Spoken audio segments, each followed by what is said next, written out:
The journey to marriage.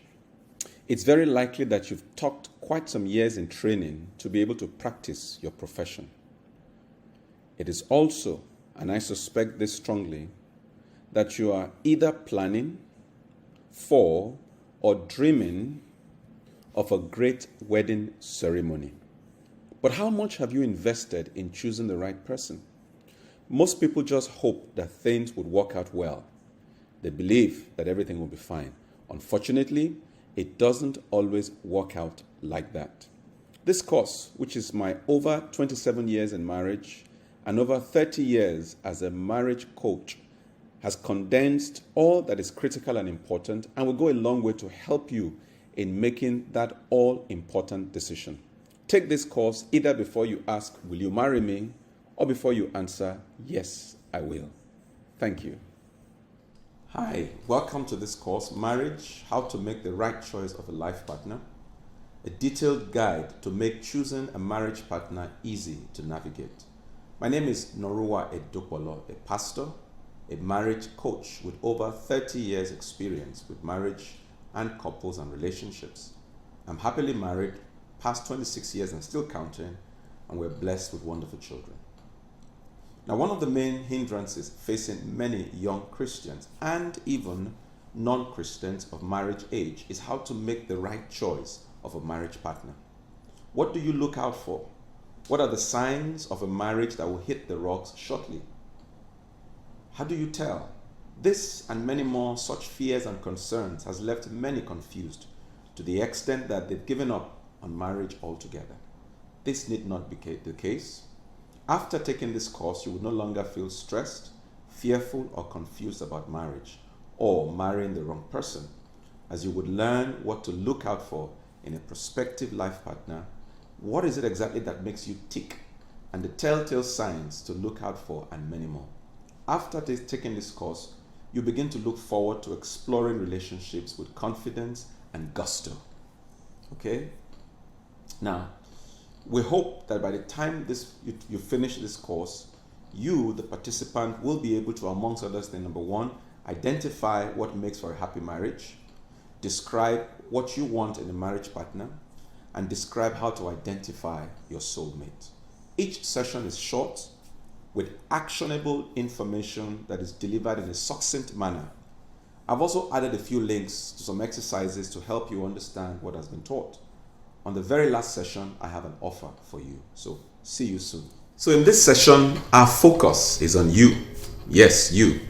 How well do you understand yourself? I mean, your nuances, your likes, your dislikes, etc. Now, there are many ways to gain a deeper understanding of ourselves. Many ways.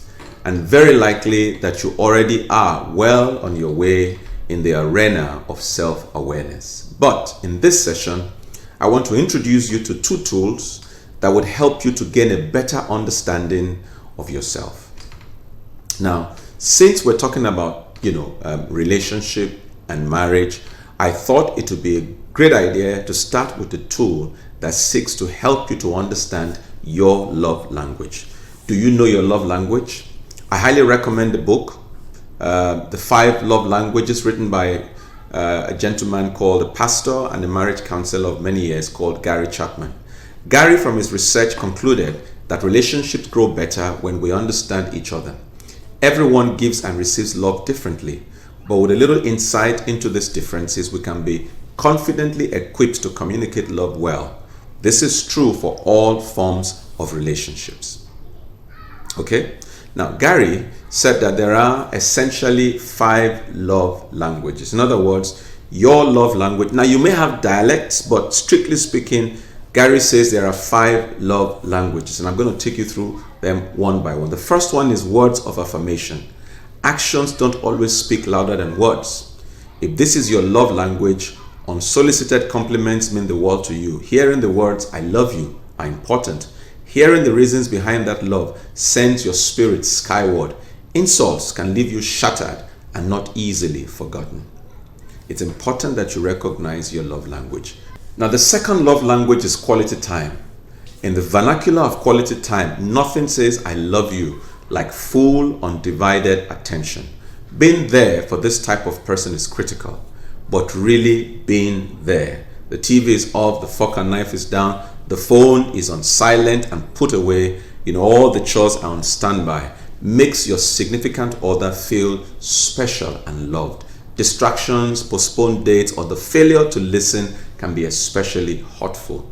The third love language is receiving gifts. Now, don't mistake this love language for materialism. No, the receiver of gifts thrives on the love, the thoughtfulness, and the effort behind the gift. If you speak this language, the perfect gift or gesture shows that you are known, you are cared for, and you are prized above whatever else was sacrificed to bring the gift to you. A missed birthday, an anniversary, or a hasty, thoughtless gift will be disastrous. So will the absence of everyday gestures be also very disastrous. All right? The fourth love language is acts of service. Can doing the dishes really be an expression of love? Absolutely. Anything you do to ease the burden of responsibility weighing on the acts of service, person will speak volumes. In other words, whatever you do for that person in terms of doing something will speak volumes. The words he or she wants to hear is, let me do that for you. Let me help you with this. Laziness, broken commitments, and making more work for them tell speakers of this language their feelings don't matter. The fifth love language is physical touch. This language isn't all about the bedroom. Hello. A person whose primary language is physical touch is not surprisingly very touchy. Hugs, pats on the back, holding hands, thoughtful touches on the arm or face, they can all be ways to show excitement, concern, care, and love. Physical presence and accessibility are crucial, while neglect or abuse can be unforgivable and destructive. So there you have the 5 love languages. Now, if you do not know your love language, how could you ever learn to speak that of your future spouse?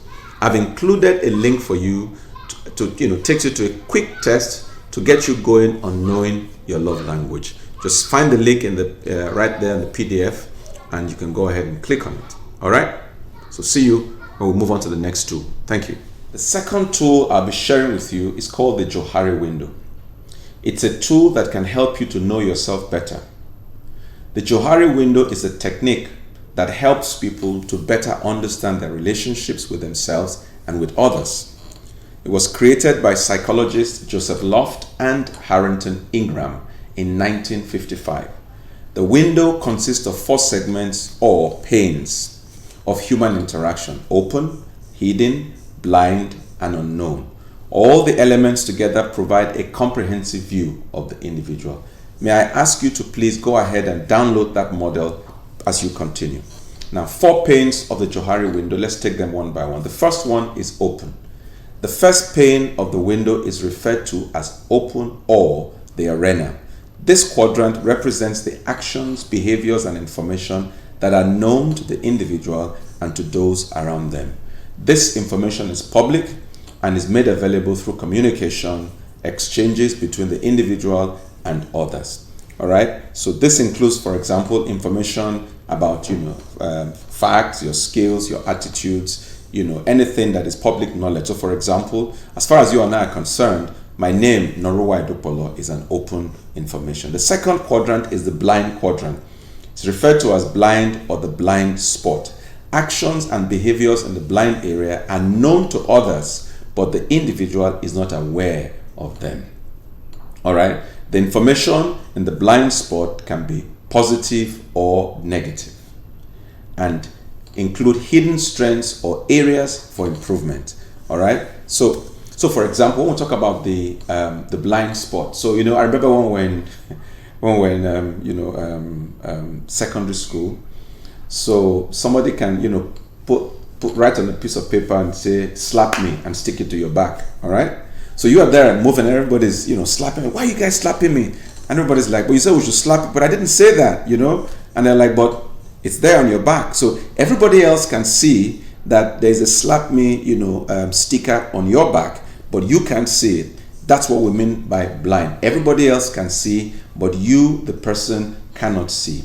And sometimes, it could be positive or negative. It could be areas of strength. It could be areas of improvement. Sometimes your your mentor, your coach might be helping you to discover, a potential or to overcome, a habit that you may not even be aware of, but they bring it to your notice and then you can do something about it. The third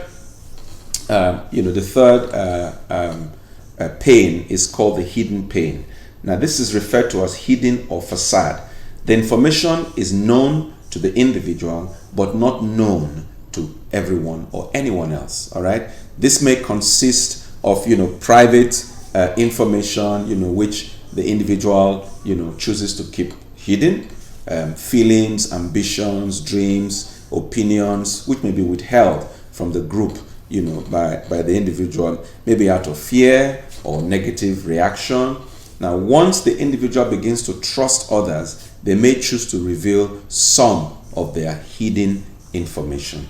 Now, this area, you must share with your partner. And this is very important because typically what happens is that, so boy meets girl, and whilst you're trying to, are we meant for each other, you kind of like hold back a few things.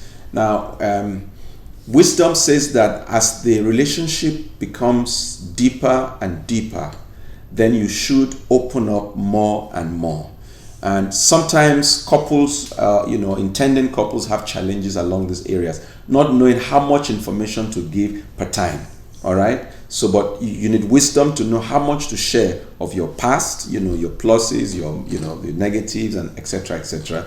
But you must open up as you go deeper and deeper into the relationship.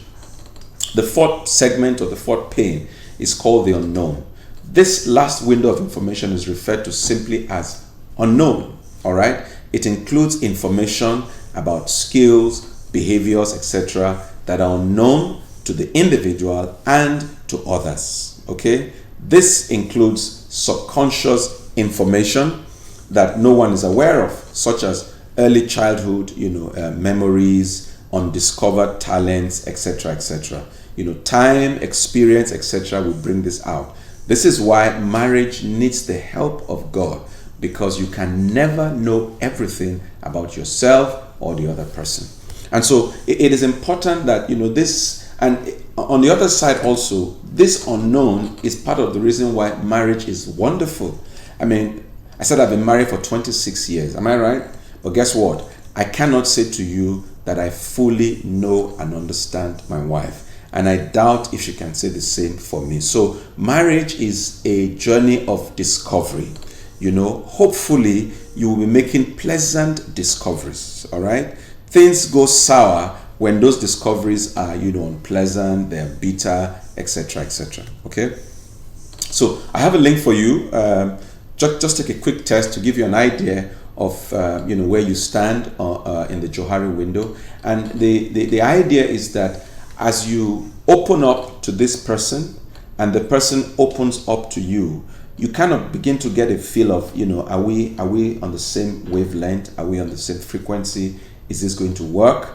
You know what I mean? And then you can begin to decide whether, good, let's go, or, oh, I'm sorry, this is not going to work. Okay?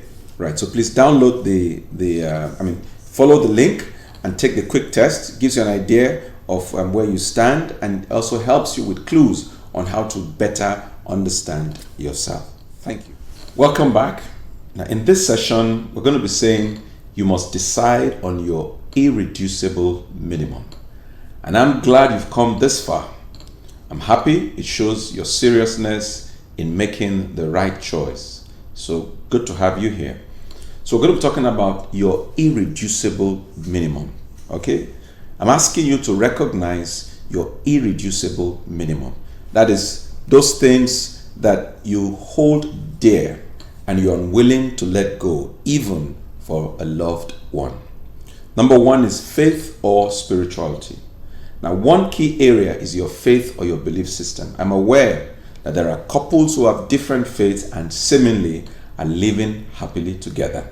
But I can tell you that that's just a minute. Just look at the headlines and you will see how much trouble religion is causing all over the world. I doubt if you would want such in your home. Therefore, go for someone whose beliefs aligns with yours. Okay? Because when the children start coming, it will be quite confusing as to which direction you should face in terms of religion. And it can become a real border. So I really want you to settle the issue of your faith and pick somebody whose faith aligns with yours. The next one is your values and your principles. Our values inform our thoughts, our words, and our actions. All right? Our values are important because they help us to grow and to develop. They help us to create the future we want to experience. Now, building a successful relationship takes dedication, and there are untold life situations that can spring up and test the strength and unity of your partnership.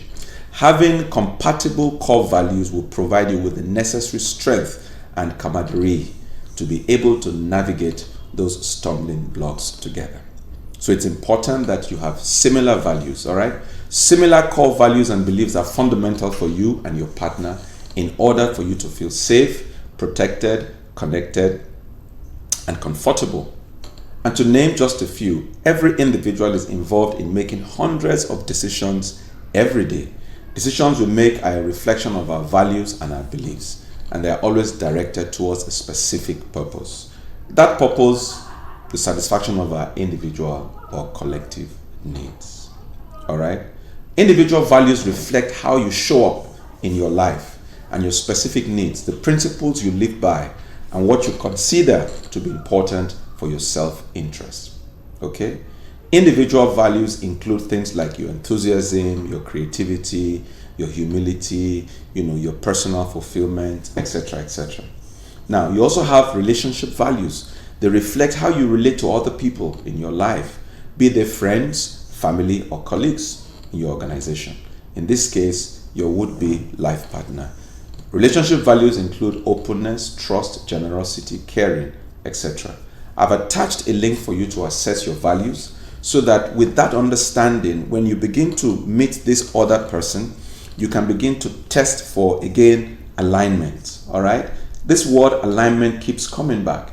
There must be a faith alignment, spiritual alignment, a belief alignment, a values alignment. These are the core things that make for a happy or an unhappy marriage. And let me tell you something. If at the stage where you are dating or you are in courtship, like we say in church, please note, if the alarm bells are ringing, stop and do something about it. All right? Because those things are not going to disappear on Saturday morning after the wedding. All right? So go ahead now and click on that link under there and do an assessment to give you an idea of your values. Thank you. Welcome to the fifth session, session 5. Here, I'm going to be asking you some questions, and I want to recommend that you also ask these questions before you ask, will you marry me? Try to ask and answer these questions before you answer, yes, I will. Okay? During my research for this course, I came across this list of questions, which I found to be very instructive. So I'm going to be sharing them with you. And I'd like you to really look at them and consider them, one by one. The first question is, do we share a common life purpose? Do we share a common life purpose? The truth is, beyond, things we do together, eat together, do the movies together, go to the gym together, etc., etc. What else is this marriage going to be about? What is that purpose that is, bigger than both of you that you want to pursue? Remember, marriage is forever, and forever is a long time. Okay, so the question is, what is the motivation beyond the norm, beyond the basics? You know what I mean? Boy meets girl, they get married, they have children, they eat together, they go out, they make love, blah, blah, blah. Beyond that, do you have a common life purpose outside the day-to-day chores that you want to focus on? Having a common purpose is a way of reinventing your relationship in many ways over the years. It helps you to reinvent, to recreate. It breathes new life into your relationship. Maybe both of you can decide to say, in addition to what we do as husband and wife, let's build a business together. Let's do something for motherless children. Let's do something for widows, I don't know, you can determine that, both of you. Come together and think of what you can do together, a purpose that is bigger than you, that is driving you. Relying on each other to fulfill this common purpose can deepen your commitment and connection to each other. Okay?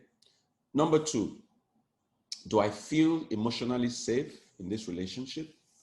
Emotional safety means knowing you can openly communicate your thoughts, your feelings, and ideas with your partner without being punished, without being afraid, without needing to pre-qualify, without like you are going to meet like an inquisition, and you are asking yourself, so what's happening, what are they asking? Your level of communication is a reflection of the quality of your relationship. All right. So can you communicate effectively with each other? Have you mastered the act of fighting fair? Remember we talked about the bombs. When you do get on those bombs, what happens? Yes. Have you tackled it? Are you able to get into a fight, come out of it, and both of you are still good enough to keep going? Do you feel safe sharing exactly how you feel, for better or for worse? In other words, can you truly express yourself in that relationship? Take note of that because it's critical. The third question is he or she focused on personal development? Now, guess what? It's okay to agree to marry me at this point, but I'm asking, do you see that person desiring to get better in terms of character, in terms of skill, in terms of competencies? All right? Is there an urge to develop? That's very important also, because if the person thinks that they've arrived, and it doesn't matter what they've achieved to this point in their lives, the truth is there's so much more that they can do. Do they read? I always say that if you don't read, I'm sorry, it's going to be tough. In other words, you are closed to new ideas. You are closed to new developments and new advances around us. All right. Are they the kind of people that when you talk to them, they're talking about what new thing they're learning, how they're increasing their skill sets, etc., etc. Are they serious about improving themselves? That's also something very important to take note of. And then, of course, number 4 question is, how does he or she treat other people? This, again, is very, very important. How do they treat other people, particularly people that are, in the first instance, lower than them? You know what I mean? How do they treat taxi drivers? How do they treat maids? How do they treat waiters? How do they treat their security people? How do they treat their, the subordinates in the place of work? How do they treat their family members? Are they gracious? Are they friendly? All right? Are they respectful, or are they rude or arrogant or aggressive? These are indicators, all right? Are they dismissive of people? Oh, don't mind that fellow, he doesn't know what he's talking about. And you try to say, but he's making a point. Come on, he's only a driver. That's a sign for you to be mindful of, all right? Because if if they treat other people rashly, chances are you will get the same treatment sooner than later, all right? Now, is this person a gossip? Do they keep secrets? What it tells you is that if they are not keeping secrets of their close friends today, they're not likely to keep yours afterwards. Then the 5th question is there anything you're hoping to change about that person after you're married? You see this ring? It doesn't change the person, all right?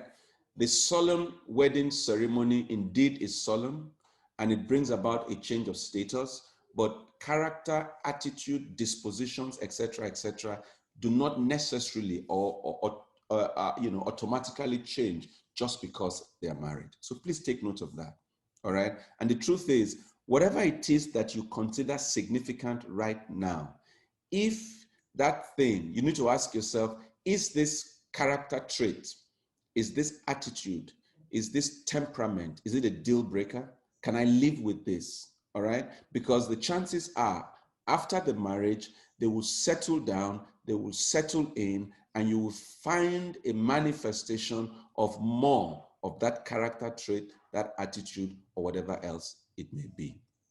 So you need to ask yourself, is this a deal breaker? Can we move beyond this and still be happy together? All right? Of course, there's no perfect relationship, but the big question for you is to answer the question, can I live with this? All right? Is this something I can live with? On each of the 5 questions that we have asked, you must be able to ask yourself, can I live with this? Can I tolerate this? If the answer is no, if you find yourself saying more of no than yes, then that's a good sign for you to think twice before you proceed. All right? So this is the one but last. We have one more session. And so I'm grateful and happy that you've come this far. Remember, the 6th session, I have an offer for you. All right. So this session, I've titled it Bumpy Rides. What happens when you run into bumps? One of the most important questions I ask intending couples is, tell me about your quarrels and your disagreements. This session is about quarrels and disagreements, which I refer to as bumps on the way. Typically, when you're driving, if you notice a bump ahead, you slow down and you drive over it carefully. Unfortunately, that's not the case in relationships. The bumps come unannounced, and how both of you manage them is a good indication of whether you are meant for each other or not. Now, as your relationship progresses and you become closer and closer, close enough to begin to experience occasional bumps on the road, what matters is not that you become angry with each other or that you don't talk for a day or two, whatever else the glitch may be. What matters is what the relationship is like after the tough time has been resolved. Yes. Has it changed by becoming a tiny weeny bit better? Or are you exactly where you were before hitting that bump? So that the next time the relationship hits a bump, it turns out to be the same bump as the last time. The status of your relationship after getting past the bump on the road is possibly the best way to determine whether that relationship has what it takes or whether it's doomed. Whether it to be a source of frustration that never quite meets your needs. It's a good indication. A good relationship built on the kind of love that lasts will continue to improve. You become closer, or your connection will become stronger no matter how many bumps you encounter. If, on the other hand, you find yourself bumping up against the same issues and the same arguments over and over again without it ever getting better, it's time to walk away, because if you aren't becoming closer and better at interacting with each other, you will never be able to give each other what each of you really needs, and the least of which, of course, is peace. So you really have to focus on this and be clear. There will be bumps, but what do you do with the bumps? What happens afterwards? How do you resolve the issues? Those are the critical questions that will be a guide for you to know whether this relationship is meant to be or not. I'll see you at the next session. Congratulations. You've come to the very last session. All right. Now, if there's anything that you must have been concluding in your mind by now, it is the fact that picking the right partner is easier said than done. And that is why I want to recommend to you that you commit this most important decision of your life to God in prayer. According to the Bible, it was God that did the very first matchmaking when he brought Eve to Adam, and God conducted the very first wedding ceremony. As a Christian, I can testify that if you partner with God, he will guide you. This is 2020. We've been married now for 26 years plus, I believe, and it's been a wonderful time enjoying the Lord. So keep all that we've discussed here, but in addition to that, be open to the leading of the Holy Spirit, because after all, who knows the heart of man except God? So I really want to recommend to you that you should talk to the Lord about this, pray about it, and ask God to guide you. Just in case you are making a mistake, seek for divine guidance. After all, God alone knows tomorrow. Now, I did promise at the beginning that I had an offer for you. I'm going to give you two offers, and they're both coming off right now. The first one is the first chapter of my book on marriage. I wrote a book on marriage titled Naked, The Mystery of Openness in Marriage. It's a great book. It's been I published this book, I think about 10 years ago now, if not more. We've sold thousands of copies all over the world. And sometimes total strangers call me up to talk about how the book has helped them and their marriages. So you're getting the very first chapter of the book for free. The link is right there. Click on it and you're good to go. All right? It's a book that will help you as you embark on this journey. The second thing I have for you is I'm going to be offering you 1 hour of my coaching time to coach you on your relationship. So you got 1 hour of relationship coaching on me.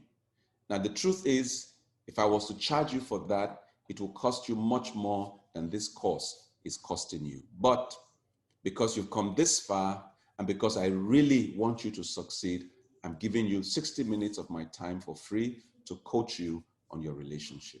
So thank you very much for taking this course. I want to believe that your objectives have been met. I really appreciate you coming this far. Please take a look at some of our other courses. We have courses on business. We have courses on, personal development. And of course, we have courses on relationships. Typically, we have 2 new courses every month. So come back soon and check what we're doing. God bless you. And don't forget to send me an invite for your wedding. God bless you.